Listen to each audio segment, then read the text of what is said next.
video, you're watching the third lesson in optics. In this lesson, we'll be talking about refraction and what refractions are. So in the first picture, you may already have a bit of a hint or a clue as to what refractions are. If you look at the straw, you can see as the straw goes into the water, it looks like it just suddenly moves here and comes down, right? Well, that's basically what a refraction is, and we'll be talking about that in more detail. So, what does the word refraction mean? What does refraction mean? Refraction is the bending of light as it moves through things. Right? Refraction is when light bends as it travels through objects. So if we look at this picture here, we have a ray of light flying through here, and then it bends. It bends upwards, and as it leaves, it bends downwards. Right? It doesn't create a nice straight line. So I've already used green to show if it were to travel uninterrupted, it would basically travel like that. Not so wiggly, but basically travel like that. So you could say that the light has been refracted because the light is not bouncing off of it, but bending through it. So a refraction is the bending of light as it moves through objects or things. So as light moves through materials such as air or water, its speed and direction can change a little bit, right? So what effects could occur from bending light? So think about that for a second. When you're looking at something through different materials, right? You're looking at an object in air versus an object in the water. What do you notice? What do you think happens? So let's take a look at this picture. We have a ray of light. And we, again, just like in reflections, we call the ray that's coming from our light source the incident ray. And it's coming down this way. And so it hits the surface, so we create a normal, a 90-degree angle from the surface straight up, right, is a normal. And so the incident ray comes in, hits the surface, and then instead of going straight, bends downwards a little bit. It bends downwards a little bit. And we call that the refracted ray instead of the reflected ray. All right? So instead of going straight through, the refracted ray bent downwards. And so this can change the image. It can make the image look bent or broken. For example, the refraction of light as it passes from water to air or vice versa, or the opposite, can make an object look like it's in a different place. So if you were to look at a fish in water, depending on the angle in which you're looking at it, right? So if you're looking at the fish like that, if you're looking at the fish like that, and you see the image of the fish there, the fish may actually be here. And that's because the light is being bent as it leaves the water. Right? When you look at a fish, light has hit the fish, bounced off of it, and now leaving the water, it bends outwards. And so it looks like the fish is over here. It looks like the fish is over here when it's actually further down. That's important for fishing. That's important for hunting, right? If you're hunting for fish, like spearfishing, for example, you need to know where the fish is in reality. Right? Seeing the fish is not necessarily knowing exactly where the fish is. And this also explains why the straw looks bent, right? As you're looking at the straw, the light is bending out as it leaves the water and enters air, and vice versa, right? As light is hitting the water, it's bending this way and coming down that way. And so that's why straws look bent in water. And it's important to understand this property of refraction because when objects, structures, things are built in water, they need to understand that what it looks like isn't actually what it is, right? This straw isn't actually this thick and over here in the water. It's actually over here. So how can we tell how the light will bend? Why is it important to know? Because again, it's important to know where things are. If you don't know where things are, you can't map it, you can't label it, you can't tag it, you can't fully understand what it is or how it's working. So how can we tell how light will bend? Well, we draw a normal line diagram or a ray diagram like we've done before when we did reflections, right? We have our incident ray or just our ray, and it's hitting the surface of water. Now, instead of bouncing off like it would if it was a mirror, it'll go through. But because it's hitting water, what do you think is going to happen? Think about the speed of light. Is light moving faster in air or faster in water? Well, hopefully you said faster in air, right? So if it hits the water, it's suddenly slowing down. It would be like you running through water. If you're suddenly running in the air and then you hit water, you're going to run a lot slower because moving through water is harder. So when we look at the ray, we'll draw normal from the surface, like so. So that creates our right angle. And you'll see that the water will slow the light down, and so it won't follow this straight line, right? The light will bend downwards because it's slowing down. So as light moves through different surfaces, the speed of light changes because it can move faster or slower, right? If light was going from the water up, right? It would hit the air and now it can move faster, right? Now it's easier to move through, so it'll bend outwards. So if light moves from a thin medium, when I say thin, I mean easy to move through, right? Air is easy to move through, so we'd say it's a thin medium, to a thicker medium, the line will bend towards the normal, right? So we see the light hit and it bends downwards towards the normal, right? This line is closer to the normal than this line because the line has now bent towards the normal because it's slowed down. So when light moves from a thin medium, such as air, to a thicker medium, such as water, the light will bend towards the normal line. So again, it's important to know where your normal line is. Well, if light moves from a thick medium to a thin one, for example, water to air, what do you think will happen? Well, because light's moving through water, which is thick, it's moving a bit slower. Now all of a sudden it's moving fast, it's going to bend away from the medium, right? It's going to move away from the, not medium, away from the normal, right? So as light is moving through the water, it's a bit slower than normal. As it passes through the water into the air, it moves away from that normal line, creating a wider angle.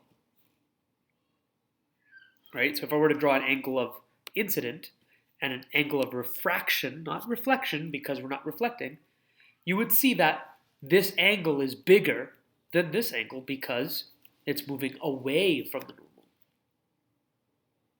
So hopefully that makes sense. It's a bit tricky, right?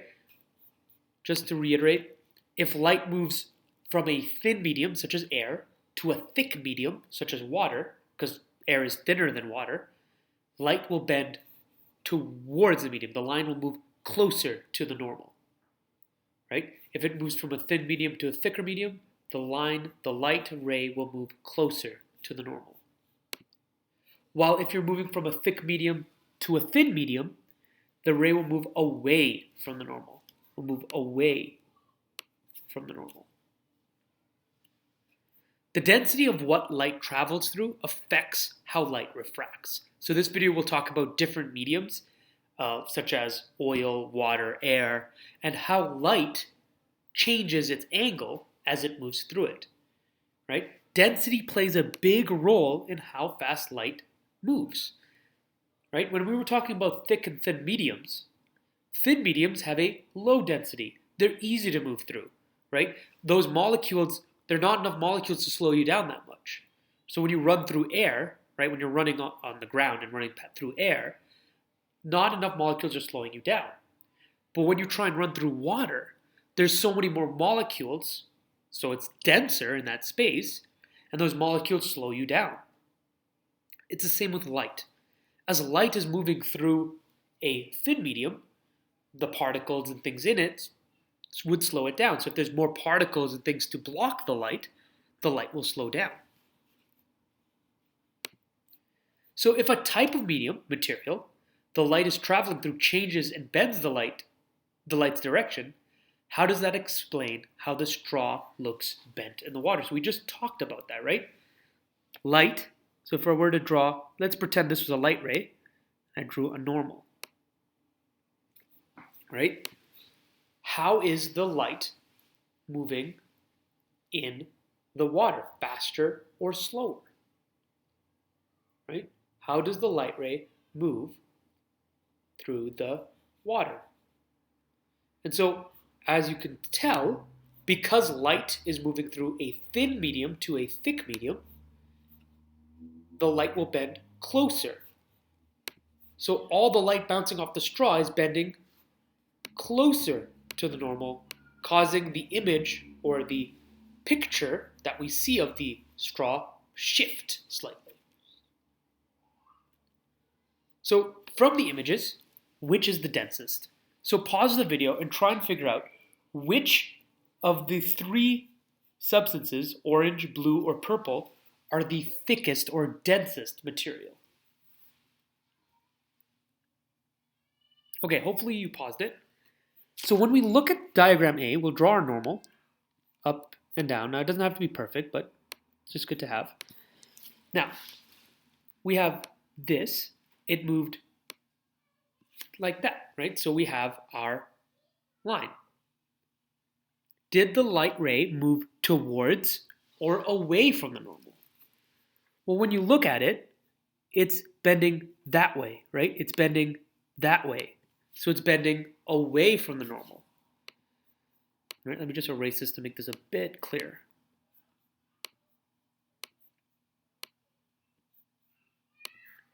So it's bending that way, right?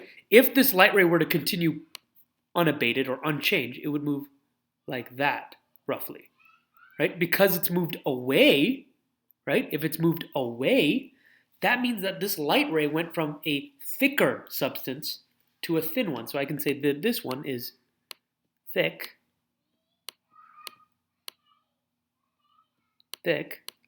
and this one is thin. So now I know that the blue substance, or whatever it is, the blue material, is not as dense as the orange material. Okay, well, let's take a look at this one. I'm going to draw a line straight down, right? And again, if this light ray were to move uninterrupted, it would move like that. But it moved like that, so it moved closer to the normal, right? It bent that way. So if it bent closer to the normal, right? If it bent closer to the normal, then you know that it's entering a thicker medium or a denser material. So you could say that this one is the thick one, right? This one is the thick one, and this one is the thin one. Okay, so now we know that orange is thicker than blue, but blue is thicker than thin, right? You don't even have to do C, but we can do it anyways. We draw a normal, right? And we can see if this line moved through uninterrupted, it would move like that. Well, it's over there now, so it moved away from the normal, right? It moved away, it bent out. So then you could say that this one is thin, right? And this one is thick. So you know that this one's thick, this one's thick, this one was thinner, right? And this was in the middle. So you could say orange is the densest, right? Blue is in the middle, and purple is the thinnest. And so you can find out the density of different liquids based on how light bends in it. And that's how some scientists do that, right? It's hard to measure the density of certain things. So instead, they use light to determine relative density, right? They know that that is thicker than that. So, prisms. So they're named because their shape, prisms can refract light. So they're named because of their shape, right? They're named because of their shape, and prisms can refract light and split it into different colors. And that's important because it shows us that white light is made up of different colors. So prisms are named after the shape, right? This is a triangular prism, and they can refract light, splitting it into different colors. Prisms can also be used to dramatically change the direction of light as well. So this can be used in many things, such as telescopes or even binoculars, right? Light can hit a prism and then reflect off of it, changing its direction by 90 degrees, or changing its direction by 180 degrees, causing light to bounce back. Right? If you've ever seen those reflecting pads or reflecting vests used to make sure, people can see you at night when light hits them, they are covered in little sort of triangles like this that reflect light in this way so that light bounces back. That's why those reflecting vests work. That's why those little red squares behind bikes, they actually look like they light up even though they don't, because they reflect light directly back. So there's actual application to how light reflects as well as how light refracts. So thank you for listening, and I'll see you next lesson.